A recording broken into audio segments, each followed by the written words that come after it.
우리 교회가 지난 8월 20일부터 4주 동안 현장 예배를 가지를 못했습니다. 여러분들은 이제 가정에서 영상으로 이렇게 예배를 드셨는데 매주 토요일 날 예배 영상을 녹화를 하고 주일이 되면은 우리 교육자 가정에서는 나와서 이 현장에서 계속해서 예배를 드려왔습니다. 그리고 속히 대면 예배가 이루어지기를 위해서 기도해 왔습니다. 정부에서 이 코로나 거리두기를 2단계로 지금 조정을 하고 있고 또 다소간의 교회 집회를 제한적으로 허용하는 그런 입장을 발표했습니다만 아직도 전면적인 예배가 이루어지지 않고 있는 그런 상황입니다. 이런 상황을 우리가 보면서 우리 교회가 오늘 부분적이지만은 이 대면 예배를 다시 시작하면서 우리 성도들이 그 마음에 이 다짐이 좀 있어야 되겠다 하는 생각을 합니다. 그 어떤 것인가 하면은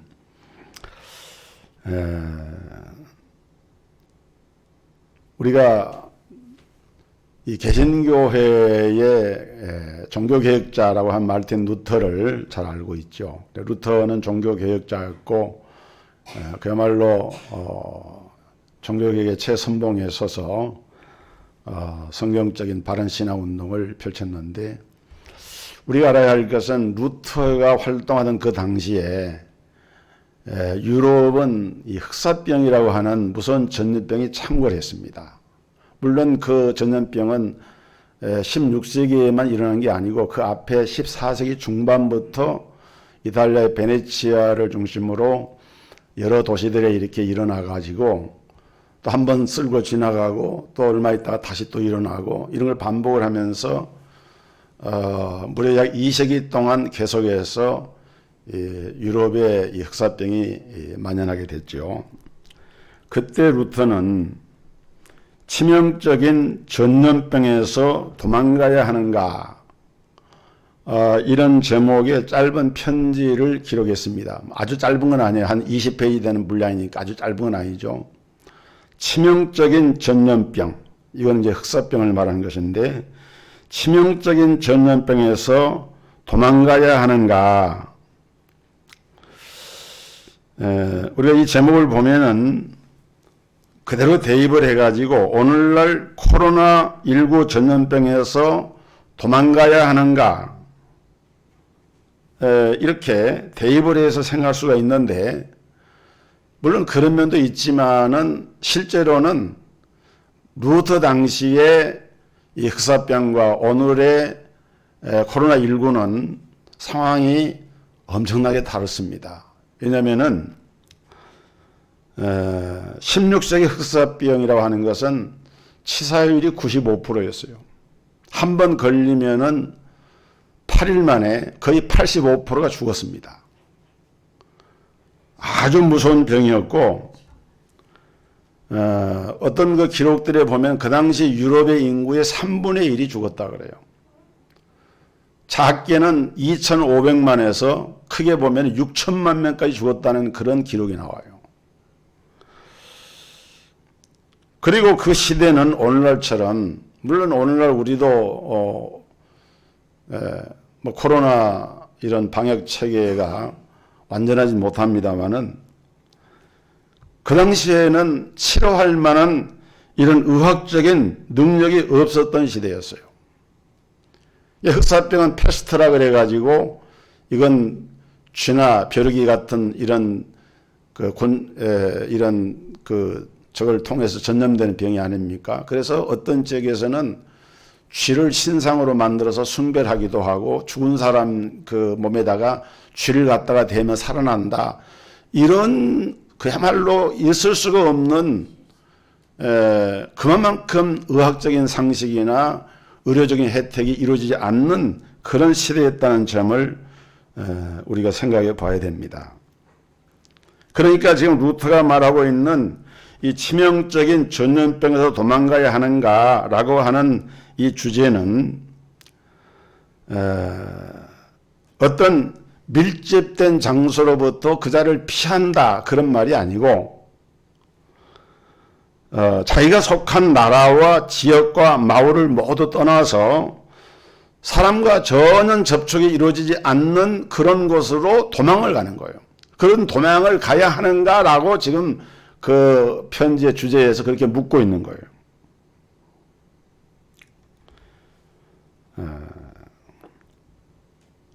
오늘날 이 루터의 치명적인 전염병에서 도망가야 하는가 라고 하는 이 질문과 또 루터가 거기서 답을 하고 있거든요. 그 답이 예스도 있고 노도 있어요. 우선 전염병으로부터 도망이 답이다 라고 예스라고 하는 경우가 있는데 어떤 경우냐. 믿음이 약한 자들이 이 편지 전반부에서 루터는 믿음이 연약한 자들이 도망하는 것을 비난하지 말라고 권고를 합니다. 왜냐하면 신자 중에는 강한 자도 있고 또 약한 자도 있는데 상대적으로 강한 자는 적죠. 믿음이 강한 자는 적어요. 반면에 믿음이 약한 자들은 훨씬 더 많은데 대다수의 사람들이 도망을 가고 있는 그런 상황이에요. 그러니까 그 도망가는 사람들을 비난하지 말라. 그런데 루터는 이 얘기를 하면서 또 뭐라고 말하느냐. 강한 믿음으로 자신의 자리를 지키는 자들을 크게 칭찬을 하고 있습니다. 루터는 이렇게 말합니다. 그들은 좋은 명분, 즉 하나님께 대한 강한 믿음을 지지하며 모든 신자가 강하고 확고한 신앙을 지키기를 원하기 때문에 상을 받을 자격이 있다라고 언급을 합니다. 따라서 루터는 이 편지에서 전염병으로부터 그렇게 혹독한 전염병이지만은 그렇게 혹독한 전염병의 창고라는 그런 상황이지만은 그런 시대를 할지라도 도피하는 것이 당연한 것은 아니다라고 말하고 있는 거예요. 다만 믿음이 약한 신자를 배려하는 허용적 입장을 취하고 있습니다. 그 다음에 루터는 불필요한 장소와 불필요한 만남에 대한 얘기를 합니다. 루터는 분명히 사람이 많이 모이는 장소를 피하라고 권고를 하는데 이렇게 말합니다. 나는 내 존재가 오염되어 다른 사람을 감염시키고 오염시키지 않기 위해 내가 필요하지 않은 장소와 사람을 피해야 한다. 오늘날 우리가 거리두기를 하고 있는 이야기하고 거의 연결되는 그런 지점이죠. 그런데 루터는 여기서만 말하고 있는 것이 아니고 그 다음 말을 더 덧붙입니다. 그러나 이웃이 나를 필요로 한다면 나는 장소나 사람을 피하지 않고 위에서 말한 대로 자유롭게 갈 것이다. 보라, 이것은 경솔하지도 않고 어리석지도 않으며 하나님을 두려워하는 그런 신앙이다. 이렇게 언급을 하고 있습니다. 그 다음에 이제 전염병에서 도망하는 것에 대해서 노하는 경우가 있거든요. 주로 국가 공직자와 목회자에 대해서 이런 얘기를 합니다.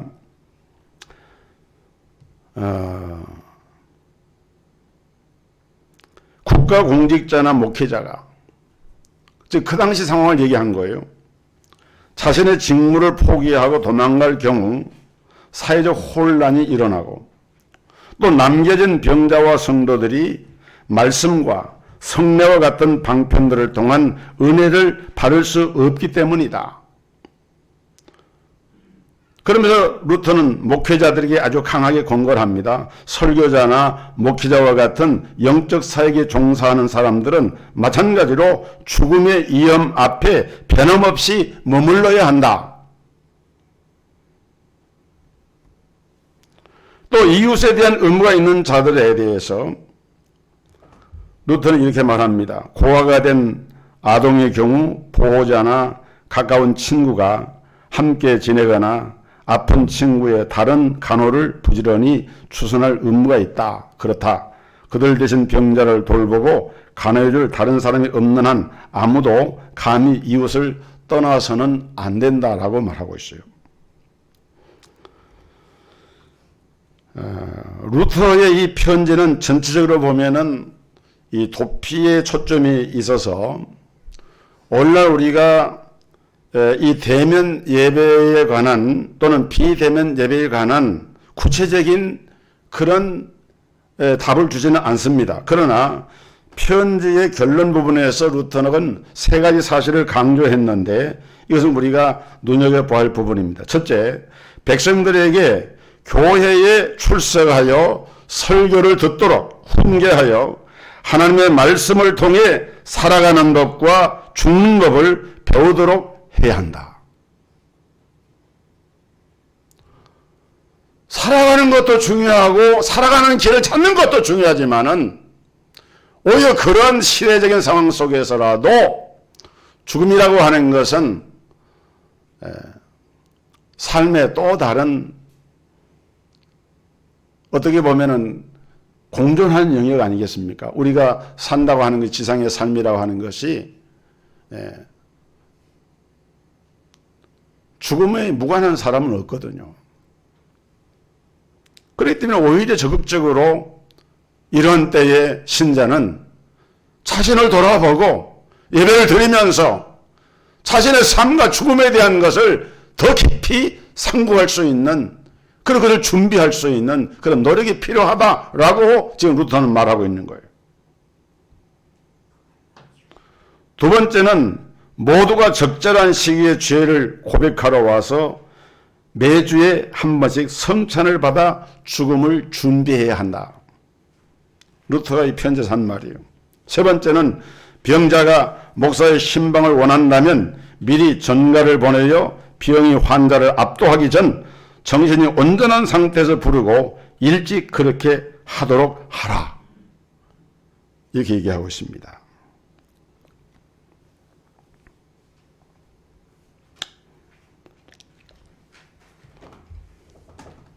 그 당시 상황은 오늘날과 다르게 우리는 뭐 영상이라고 하는 매체를 통해서 비대면 예배라도 그나마 이렇게 하고 있지만은 그 당시에는 그것조차 할 수가 없어요. 우리는 무엇보다도 루터가 이 결론부에서 말씀과 성례와 신방을 강조하고 있는데 이것은 엄청난 치사율, 95%의 치사율의 이 흑사병 상황 속에서도 대면으로 이루어진 목회적 사역이라는 사실을 생각할 때 오늘 우리가 당면에 있는 이런 상황과 물론 직접 대비할 수는 없어요. 그러나 우리가 한번 우리 종교개혁자 루터가 남긴 글 속에 그 의미를 새겨볼 필요가 있는 것이죠.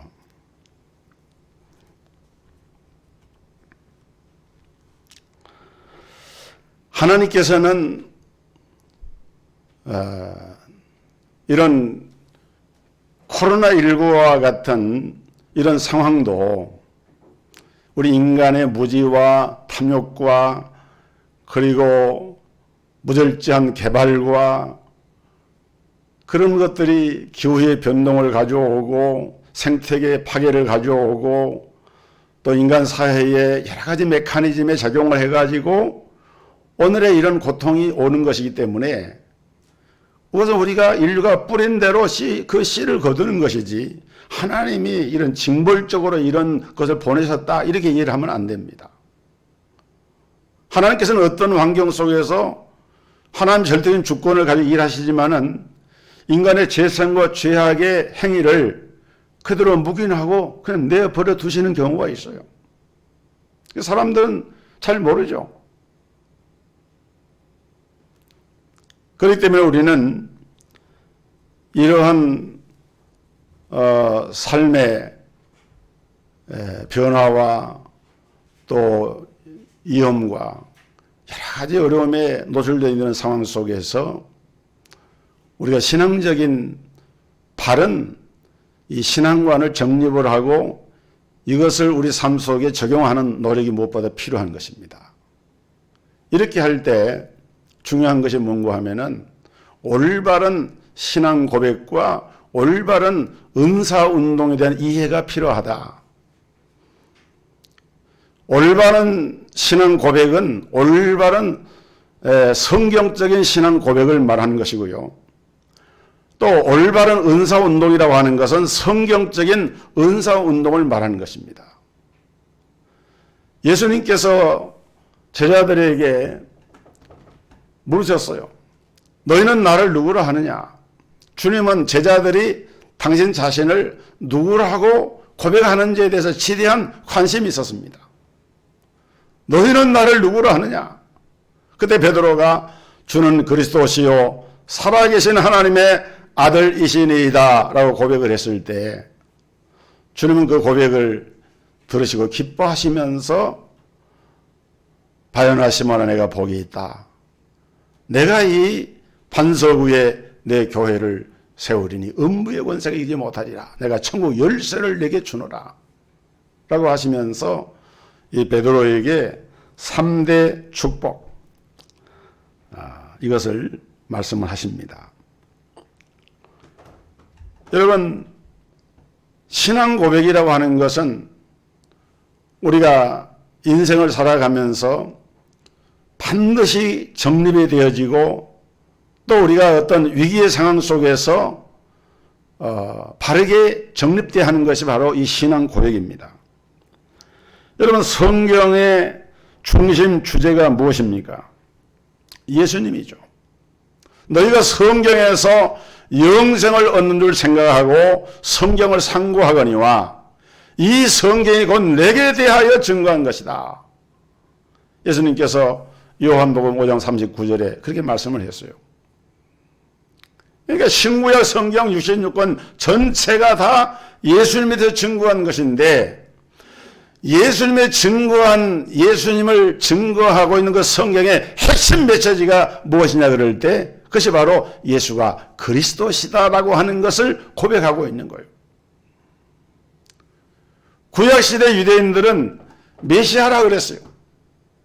메시아는 히브리 말로 기름 부음을 받은 자란 말이고 그리스도를 뜻하는 헬라어 크리스토스라고 하는 말도 똑같아. 의미는 메시아나 크리스토스나 똑같이 기름 부음을 받은 자. 그러니까 구약시대에는 메시아에 대해서 강조해서 가르쳤고 신약에서는 그리스도에 대해서 이렇게 강조했는데 그 메시아가 예수님이고 그 그리스도가 바로 예수님이다 라고 하는 것을 성경은 일관되게 증거를 하고 있는 것입니다.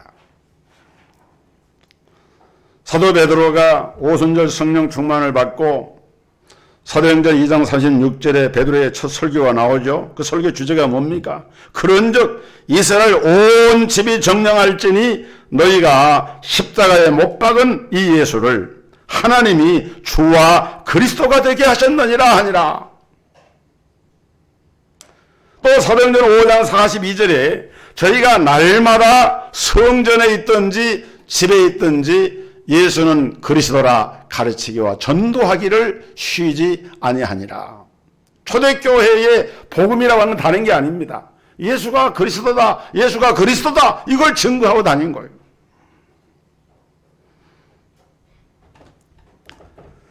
사도행전 18장 5절에 보면 사도 바울이 복음을 전할 때 실라와 디모데가 마게도냐로서 내려오매 바울이 하나님의 말씀에 붙잡혀 유대인들에게 예수는 그리스도라 밝히 증거하니 그랬어요.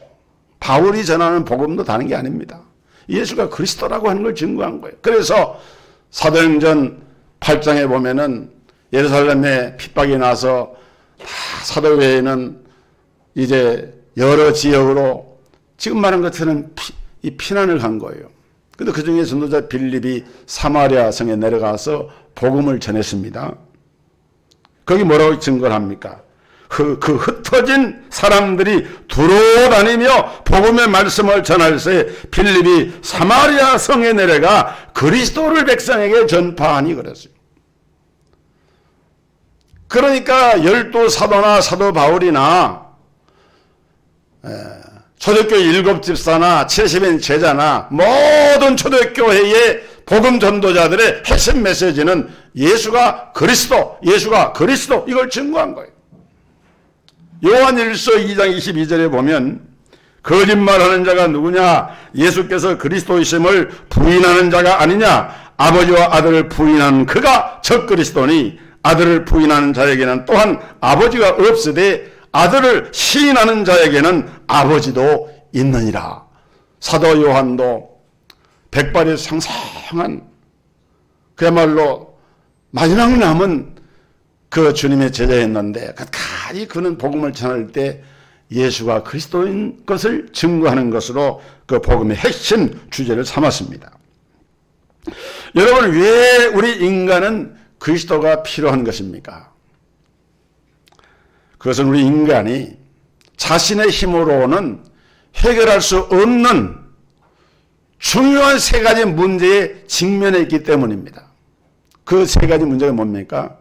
죄와 사망과 지옥의 심판입니다. 그런데 죄라고 하는 것은 죄의 조성자가 있어요. 유혹자가 있어요. 시험하는 자가 있어요.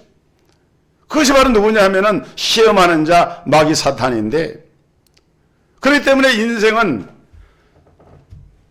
출생에서부터 죽음에 이르기까지 이 죄와 더불어 싸우는, 마귀와 더불어 싸우는 영적인 싸움을 싸워야 하고, 그래서 이 싸움을 통해서 우리는 사망이 아니라 영생의 자리로 나아가는, 지옥이 아니라 천국의 백성으로서 구별함을 받는 그러한 존재로 우리 하나님께서 길을 열어주셨는데, 오늘날 우리 인생들은 이 사실을 알지를 못하고 성경에 예언된 구원의 메시아 그리스도를 믿고 고백하는 유일한 길을 외면하고, 오히려 사람들은 인간의 철학과 세상의 종교와 수양과 인간의 공로를 가지고 인생의 문제를 해결해 보겠다고 그렇게 하고 있기 때문에 마치 번지수를 잘못 짚은 것처럼 성공할 수가 없는 거예요. 여러분, 유대인들은 구약시대에 중요한 세 가지 절기를 지켰습니다. 그 절기가 무엇입니까? 유월절과 오순절과 그리고 이 초막절 절기를 지켰어요. 이 절기가 유대인들이 지킨 3대 절기였어요. 그런데 이 3대 절기가 신약에 오면은 세 가지 중요한 역사적인 사건과 결탁이 됩니다. 그것은 뭔가 하면은 갈보리산 사건, 그 다음에 마가다락방 사건, 그 다음에 감람산 사건으로 연결이 됩니다. 여러분, 구약의 유월절과 오순절과 초막절이 신약에 오면은 이렇게 세 가지, 이 유월절은 고난의 십자가를 상징하기 때문에 이 골고다의 이 산과 연관이 되어지고, 또 오순절은 마가다락방에서 이루어지기 때문에 마가다락방 사건과 연결이 되어지고, 마지막 초막절은 모든 이 또 다른 말로는 그 수장제라고 이렇게 말을 하는데, 그것은 이 초막절 때 1년 중 곡식을 다 이렇게 농사해가지고 남은 그 곡식을 이제 창고에다 저장을 한단 말입니다. 그런 것처럼 우리 인생도 인생에 자기 개인마다 자기 삶을 정리하고 이 세상을 떠나갈 때 우리 어디에 서게 됩니까? 하나님이 심판대 앞에 서게 되는 거예요. 예수님도 마지막 떠나실 때 감람산에서 떠나셨어요. 감람산에서 지켜보는 제자들 앞에서 다시 오신다 약속하시고 떠나셨어요. 그 감람산이 예수님 생애의 마지막 결실의 열매였어요. 그런 것처럼 오직 예수 그리스도, 오직 성령, 오직 하나님의 나라로 연결되어지는 이 복음의 핵심 메시지가 그리스도를 중심으로 우리에게 주어졌기 때문에, 그래서 우리가 그리스도 안에서 바른 신앙 고백을 하는 것이 그렇기 때문에 너무너무 중요하다. 주는 그리스도시요라고 고백하는 것이 너무너무 중요하다. 진정한 신앙 고백이 이렇게 주어질 때에 주님께서는 3대 복을 명령하셨는데 18절에 보니까 또 내가 네게 이르노니 너는 베드로라 내가 이 반석 위에 내 교회를 세우리니 음부의 권세가 이기지 못하리라. 내가 천국 열쇠를 내게 주리니 네가 땅에서 무엇이든지 매면 하늘에서 매일 것이요 네가 땅에서 무엇이든지 풀면 하늘에서도 풀리리라 라고 말씀하셨어요. 여러분, 신앙 고백의 기초 위에 세워진 교회는 어떤 교회입니까? 교회는 천국 열쇠를 가진 교회인 거예요.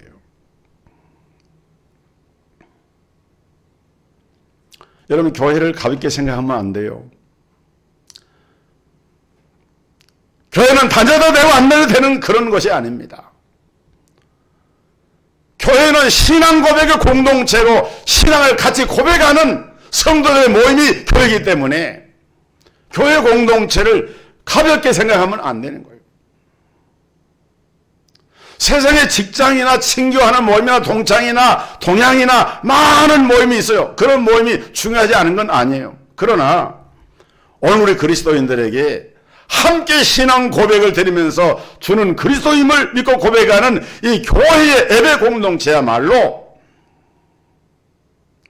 이것은 우리의 존재와 관계된 아까 말씀한 죄와 사망과 영원한 지옥의 형벌의 심판 가운데 나와 있는 우리 인생에게 그 답을 줄 수 있는, 왜냐하면 베드로에게 신앙 고백하니까 내가 천국 열쇠를 내게 준다라고 말씀을 하고 있는 거예요. 물론 베드로 개인이 아닙니다. 이것도 신학적인 해석에 있어서 로마 가톨릭 교회는 이 베드로가 초대 교황이다.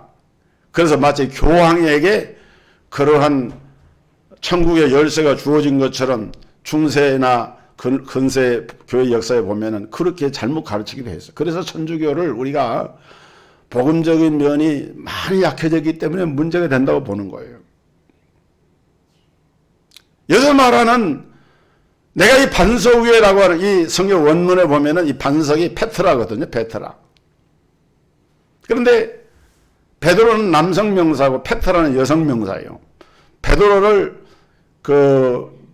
그리스어로는 페트로스라고 하는데, 페트로스, 그러니까 베드로 위에다가 우리가 겉으로 볼 때는 이 페트로스라고 하는 말도 페트라라고 하는 그 말의 어원이 같기 때문에 그 의미가 반석으로 쓰여지지만은 예수님께서 베드로에게 너는 베드로라 내가 이 반석의 교회를 세우겠다, 그 말은 베드로라고 하는 개인의 인격 위에다가 그걸 세운다는 말이 아닙니다. 베드로가 고백한 신앙 고백의 그 반석 위에다가 내 교회를 세운다라고 말씀을 한 거예요.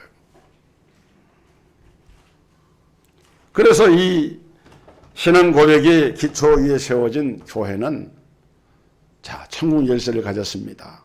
그 다음에 뭐라고 그랬습니까? 땅에서 매면 하늘에서도 어떻게 돼요? 매일 것이요. 땅에서 풀면 하늘에서도 풀리리라. 여러분, 복음의 능력을 우리는 믿어야 됩니다. 성경에 무수히 많은 기적에 대한 기사들이 많이 나와요. 병자들이 고침받고, 중풍병자, 안전병이, 눈먼 소경, 기머거리, 벙어리, 혈루증 환자, 또 문둥병자, 귀신 들린 자. 그 사람들이 왜 났습니까? 예수가 그리스도이심을 믿고 고백하는 신앙 고백이 주어지면은 하나님께서 그 가운데 신령한 은혜가 임하게 되고 역사하게 되면은 지금도 그런 역사가 일어나게 되는 거예요. 우리는 그런 믿음을 가지고 하나님을 예배하는 것을 내 건강 때문에 죽음 때문에 두려워하는 것이 아니라 오히려 그러한 이런 시대적인 이런 아픔이나 어려움 가운데서 말틴 루터가 이 죽음의 질병 앞에서 도망을 가야 하는가, 극심한 이 죽음의 질병 앞에 도망을 가야 하는가 라고 물으면서 거기에 대한 yes, no로 답을 하고 있는 그 말씀에서 보았듯이 어떤 의미에서 우리는 하나님께 드리는 예배에다가 목숨을 걸어야 하는 그런 정도의 신앙적인 결단과 의지가 필요한 거예요. 정부에서 이렇게 하니까, 다른 교회도 이렇게 하니까, 다른 사람들도 다 적당히 그렇게 하니까, 우리에게 신앙의 지침은 사람이 아닙니다. 제도가 아닙니다. 인간 세상의 권력이 아니에요. 하나님의 말씀인 성경이에요. 성경의 바른 신앙 고백 위에 서서 믿음을 가지고 나아가면은 하나님께서는 필요한 은사도 주시고, 병을 이기는 은사도 주시고, 영육 간에 그것을 이겨낼 수 있는, 저항할 수 있는 그런 힘도 하나님 부여해 주시는 거예요. 뭐 그렇다고 해서 우리가 죽지 않는다는 말은 아니고, 사람이 때가 되면 죽는 건 당연한 것이죠. 그걸 너무 죽음에 대해서 연연하고 그럴 필요 없다는 얘기입니다. 여러분, 그렇기 때문에 성경적 은사운동은 이 성경적 신앙 고백의 기초 위에 우리 하나님이 부여하신 권세와 능력이 임함을 믿고 믿음과 감사함으로 그것을 사용하면 되는 거예요. 전도자 빌립이 사마리아 성에 내려가서 백성들에게 예수가 그리스도이심을 증거할 때 어떤 일이 벌어졌습니까? 사도행전 8장 5절에 빌립이 사마리아 성에 내려가 그리스도를 백성에게 전파하니 무리가 빌립의 말도 듣고 행하는 표적도 보고 한 마음으로 그가 하는 말을 따르더라. 많은 사람에게 붙었던 더러운 귀신들이 크게 소리를 지르며 나가고 또 많은 중풍병자와 못 걷는 사람이 나으니 그 성에 큰 기쁨이 있더라. 사도행전 3장 6절에도 성령 충만한 베드로가 성전 미문에 안전병의 거제를 향해서 전한 복음이 다른 게 아닙니다. 나사렛 예수 그리스도의 이름으로 걸으라는 거예요. 그러니까 이 사람이 그 말을 듣고 다리를 펴고 뛰어 서서 걷기도 하고 뛰기도 하면서 하나님을 찬미하고 하나님께 영광을 돌리고, 이것이 복음의 능력이고 하나님께서 올바른 신앙 고백을 드리는 교회에 주신 권세인 것입니다. 여러분, 우리는 성경에 근거하지 않은 잘못된 은사주의는 배격을 해야 됩니다. 동시에 성경에 근거하지 않은 잘못된 은사 중지론을 수용해서도 안 됩니다. 오늘 우리 모든 성도들이 성경과 올바른 신앙 고백에 기초한 이 성경적 은사운동을 가슴에 담고 하나님은 지금도 우리 가운데 일하 계심을 믿고 여러분 삶의 현장에 적용함으로써 하나님께 더 크고 무한한 영광을 돌리시기를 주님의 이름으로 축복합니다. 찬양하겠습니다.